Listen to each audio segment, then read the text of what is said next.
Selam dostlar. Bugün 26 aprel, şiiriyet beyremi. Şiir o elbette mehabet. Mehabet turda biz bugün söyleşecek bizden. Biri de Musa Celil tiyatroyunda, Tukay heykellerinde biz oğullardan, hem yaşlardan mehabet turunda sürüşecekmiz. Nerse kelip çıkır mıken? Aydagiz birgelep koruyuk.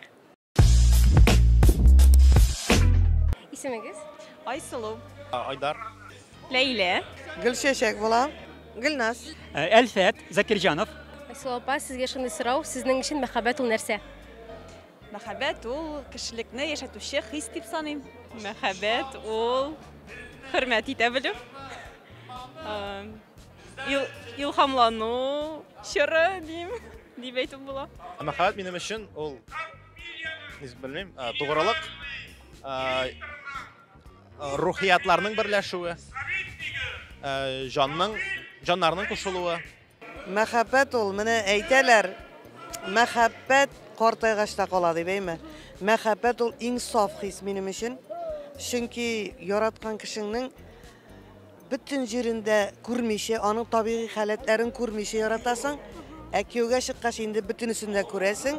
O vakitte mehabbetten de üstünürek hürmet uyana. Mene bu kortaygaçta mehabbet kola degen söz bilen kilişmeyim. Mehabbetten de üstünürek hürmet. Eğer de yaş çağında kibik mene yaşayan çağında bütün tabii halatı kuresin eytip durmayayım değil mi? Yaş çağında olarını kursan bit mehabbet bite. Mene etkenim şey mehabbet bilen hürmetini bu targa yaramay. Yaşı hürmet. Mene bu hürmet tegi mehabbetin en zor ülüşü, derecesi. Benim için şolay. Mehabbet ol yaşaw için dünyada stimul deb aytasım keler. Ol bulmasa dünya kızık bulması. Ol işlerge de, yaşarge de, umuman bütün dünyada özüngni tabırga da yerden bire durgan kiş. Mehabet ol yaşayışının dayanı noktası, negizi. Çünkü kişi yaratısı yaşay almay. Ol yarattuğuna kimliğini mağnası ala? Biz Allah'a Teala'nı yaratabız, biz turmuşunu yaratabız. Hem şuna beyli biz tuğan yağ, etiyeni, hem bilgiliyindi. Her kişi bularak biz eli tağın ikinci yaratısımızını, ikinci zatını yaratabız. Min hatınım bilen hazır kilesi yılga 40 yıl birge yaşayım. Hem bizning Allah'a şükür iyi, eli bu yaratı hissi. Ol minasinin yaştagi, 20 yaştagi yaratı hissi tugil. Lakin indi ol hazır balalar üstürgen, türlü şatlıklarını, kaygılarını birge ütüp çıkan kişi bularak minanı yaratam. Dayanışım, yardımcım bulup yaratam minanı. Hem eligi ömür geçirgen kişiye bulgan yaratı hissi, ol başka tüsmürler olsa da gayet kadirli. Çünkü ol vakitte indi birbirine iğneni koyu, birbirine başlarını gına tidirip gitesin. Hem eligi halet ol benim ikinci yardım, benim bugüngimne var etken kişi bularak minana münasebetimi bildirem. Hazır dostum Aynur'dan mehabet turuna sürüşüm kelem. Aynur senin için mehabet ol nerse? Mehabet ol belki köngül halatıdır. Senin köngülünden nersedir kışmırdı başlagaçtan, nedir his duygular bula başlagaç, şul indilişin mehabet. Vakti bilen siz birbirine deşmişi de anlıyorsunuz, küzeye küz kalırsınız da. Hem indi şu energetika, şu his duygular birbirine küşe, şul mehabet. Mene sizin birinci mehabetinizni hatırlıyorsunuz mu? Bağlar bakşasında. Hatırlayayım.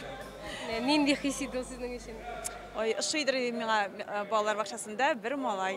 Anın ismi Roma idi. Eniga qaytdım da aytdım. Ani men bir malayni yarattım. Anın ismi Roma di. Ani aytdı. Roma isimli malaylarni yaratırga yaramaydı.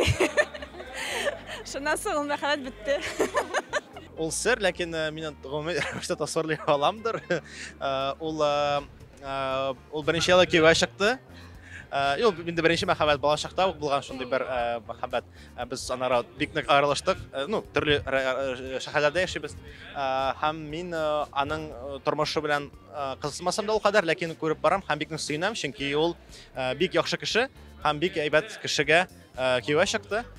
Ham menga qolsa kişinin ko'nglida bo'lgan teshtir shunday ixloslik, kishi sening uchun muhim bo'lsa, hozir muhim bo'lsa, sening uchun nechigina bo'lsa da ixlosdan suyunirga tegishsin. Ham men mana shu bolashaqdan qolgan bir do'stim uchun bekni suyunam. Hatırlamayayım çünkü o yok. Birinchi mehabet nindi bo'ladi deb o'ylaysan? Авыр сорау. Ничек инде хәтерләмәскә. Ул мин аның 8 класста 11 февраль икәнне хәтерлим. Нинди мәхәббәт иде ул, сөйләп китә алмыйсызмы? Сер булса сөйләп китә алмыйсызмы? Ничек итеп сөйлим? Ниндирәк егет иде ул? Миннән бер класс алда укыйдыр я. Бик яраттым. И мин бик кыргыйм. Миндәм хәзерге вакытым булса алай кыргый булмасым. Кыргый булгач безнең мөнәсәбәтләребез теге артык бәйләнеп китә алмады. И мин аны шулай матур итеп исемдә калды. Юлымда очрамаса ярай дип йөрим, нәрсәгә? Чөнки ул хәзер картайган, мин дә картайган. Ул минем күңелемдә шулай матур, зифа буйлы, шибәр җигет булып тора. Исемен әйтә алмыйм инде. Ой, минем андый üzülüp төшкән беренче мәхәббәтем булгандыр дип әйтә алмыйм. Әмма мәктәп елларында булгандыр инде ул теге балачакта була бит инде. Әмма алай теге сагынып сөйли торган мәхәббәтем булмады. Минем мәктәптә башланды инде. Мин 3-нче класста идем, 3-нче сыйныфта идем. Аңа карап гашык булдым, чөнки ул шундый матур, шундый хисле иде минем өчен. Белмим, нәрсә мине ул кадәр үзенә гашык тоткандыр, белмим. Әмма ләкин аның карашлары, аның чәчләре минем өчен ой. Күңелемә кирип калды инде. Әлегә дә хәтерлим, бүгенгә дә хәтерлим. Ул мизгелләрне без сөйләшеп йөридек, уйнап йөридек әлбәттә. Балачакта инде шул уеннар инде. Һәм инде уйнап, ул инде мәхәббәт бетте ничектер. Шул минем. Ул кызартман күзәтәсең беренче. Әйе, без язышабыз, сөйләшкәлибез, чөнки без һәммән дә дустбыз. Шул. Минем беренче әлеге гашык булуым 8-нче сыйныфта укыганда булды. Хәтерлим шундый бер кызыклы эпизодны. Мин мәктәптә комсомол секретаре идем. Безнең вакытта комсомол бар дигән төшенчә оешма бар иде. Һәм комсомол секретаре буларак иптәшләремә инде комсомол билетлары ясыйм. Бу кызның фоторәсемен үземдә алып калдым. Һәм хәтерлим, шуның фоторәсемен күлмәк кесәмә салып куйдым да, вакыт шуны алып үпкәнемне хәтерлим. Менә бу минчә уйлым, мин шушы яшьлек гашыклыгы бу. Әйе, кызганыч аннан соң инде безнең юлларыбыз аерылды. Без ике авылдан идек. Әйе, шулай итеп, кабат аның белән инде андый якын аралашуга мөмкинлек булмады дип әйтим. Ләкин әлеге истәлек, әлеге хатирә мине әлегә кадәр озата бара. Кала да ул, әйе, менә сезгә сөйләгән кебек. Күрәсең, ул беренче теге гашыклыктан бигрәк яшьлек яратуы белән, саф, чиста. Biz аң белән хәтта үбешмәдек тә, ул минем аңа булган әлеге җылы мөнәсәбәтемне белмичә дә калган булырга мөмкин. Чөнки аны аңлатырга җай булмады. Безнең вакытта нә шундый ялчанлык дип әйтимме, ярый ярамый дигәнне бүлеп кую дип әйтимме, бик көчле иде. Шуңа күрә инде без ул вакытта кызларның кулын тоту, яисә аларны кочаклау дигән әйбер ул ничектер теге күз алдына китерү кыен булган дип әйтимме, шундый бер батырлык кебек кабул ителә иде.